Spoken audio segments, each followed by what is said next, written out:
شفت بيعملوا ايه في الفراخ الميتة؟ بص كده،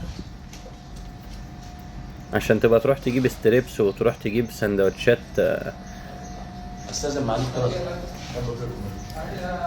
والله حاجة يعني حاجة ما ترضيش ربنا، اقسم بالله. حاضر يا باشا حاضر. استغفر الله العظيم يا رب. في قلب الحمامات، يعني حاطين الاكل اللي انت بتاكله في قلب الحمامات.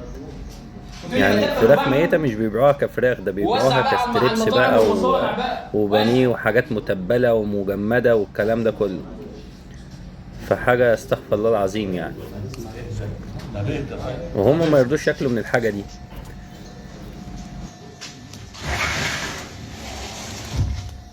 يوم بحفظها في الثلاجة.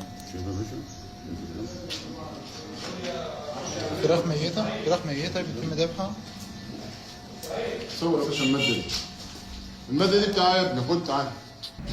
لا، وجايبين بريل بيغسلوا بيه الفراخ الميتة عشان ريحة الزفارة طبعا، واللون بتاعها لما بيغير والكلام ده تقريبا، يعني بيغسلوا بصابون سائل. وحاطين الفراخ في الأرض بتاع الحمام كده. شكلها بصراحة يعني أنا مش عارف هم عندهم يعني بيقدروا يبيعوا الحاجات دي ازاي، أو تحس انهم مش بشر والله. يا جماعة والله يعني انا بنصح كل الناس ان محدش ياكل ستريبس وحاجات مجمدة اللي هي في الاكياس دي اللي هي مجهولة المصدر دي. وجايبين توابل بيتبلوا الحاجات، بيتبلوا البانيه والستريبس بيتبلوه بانواع مختلفة بقى، بحيث ان الواحد لما يجي ياكل ما يحسش بطعم حاجة يعني.